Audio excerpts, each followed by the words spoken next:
আসসালামু আলাইকুম সবাইকে। আজকে আমরা যে চ্যাপ্টারটা পড়ব সেটা হচ্ছে কেমিস্ট্রি প্রথম পত্র বইয়ের ৪ নাম্বার চ্যাপ্টার রাসায়নিক পরিবর্তন।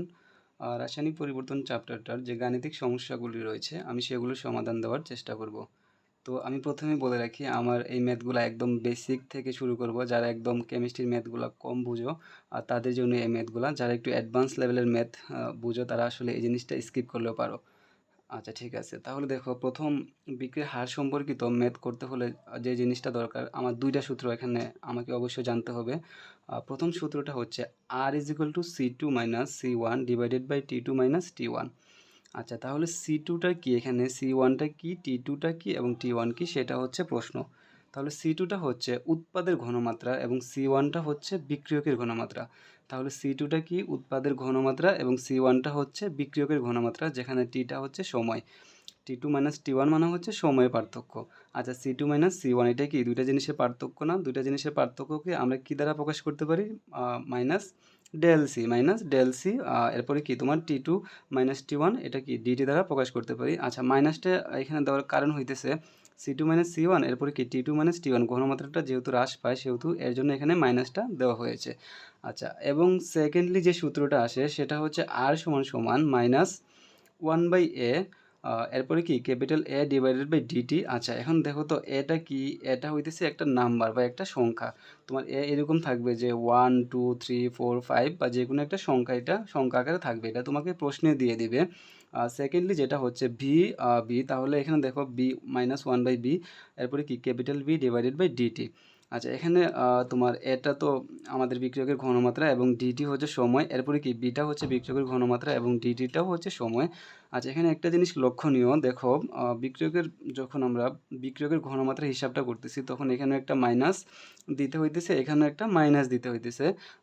এরপরে বিপরীত ক্রমে যখন আমরা উৎপাদের ক্ষেত্রে হিসাবটা করব তখন 1/c প্লাস প্লাস 1/c, এরপরে কি C divided by del T equal to plus 1/d capital D by dt. আচ্ছা এই জিনিসটা যখন আমি একটা উদাহরণ দিয়ে দিব, বিক্রিয়া দিয়ে যখন উদাহরণ দিব তখন জিনিসটা আরও ক্লিয়ার হয়ে যাবে। তাহলে দেখো যে সেকেন্ড যে সূত্রটা আর সমান সমান মাইনাস 1/a, এরপরে capital A divided by dt সমান সমান minus 1/b capital B by dt, এই সূত্রের প্রয়োগটা আমি একটু দেখাই। এখানে দেখো এই যে বিক্রিয়াটা আমি লিখেছি, এখানে 4 অ্যামোনিয়া প্লাস অক্সিজেন, এখান থেকে কি উৎপন্ন হইতেছে 4 নাইট্রিক অক্সাইড প্লাস 6 অণু পানি। দেখো আর আমি সূত্রের আর লিখলাম, এরপরে ইকুয়াল টু লিখলাম, ইজ ইকুয়াল টু, এরপরে মাইনাস, দেখো মাইনাস মাইনাস দিলাম, এরপরে এখানে কি আছে 1/, হ্যাঁ এখানে কি আছে 4, যেহেতু সূত্রের 1টা দিলাম আর এখানে 1 দিলাম, এরপরে এখানে যেহেতু 4 ছিল 4 দিয়ে দিলাম, এরপরে ডি, দেখো এখানে কি ছিল এ ছিল ঠিক না, এ, আচ্ছা এ দেখো তো এর সাথে কম্পেয়ার করলে এখানে কি পাওয়া যায়, এর কম্পেয়ার করলে এখানে এর জায়গায় পাওয়া যায় অ্যামোনিয়া, জাস্ট অ্যামোনিয়াটা বসাই দিলাম। এরপরে এখানে ছিল ডিটি, এখানেও ডিটিটা রিপ্লেস করে দিলাম। এরপরে কি লিখলাম ইকুয়াল টু মাইনাস, আবার সূত্রের কি মাইনাস বিক্রিয়ক, এখানে বিক্রিয়ক কয়টা আছে একটা দুইটা, তাহলে অ্যামোনিয়ার ক্ষেত্রে এটা লেখা শেষ। এরপরে দেখো অক্সিজেনের ক্ষেত্রে মাইনাস, এরপরে দেখো তো এটার সূত্রের ওয়ান বসাইলাম, এরপরে অক্সিজেনের আগে কত আছে 1 আছে, 1টা বসাইলাম, এরপরে ডি, এরপরে অক্সিজেন যেটা অক্সিজেন বসাইলাম ডিভাইডেড বাই ডিটি। সিমিলারলি দেখো, আচ্ছা এটার ক্ষেত্রে বলছিলাম যে উৎপাদের ক্ষেত্রে অলওয়েজ তোমার প্লাস দিতে হয়, কি দিতে হয় প্লাস দিতে হয়। আচ্ছা যেহেতু প্লাস সামনে সেহেতু এটা না দিলেও চলবে।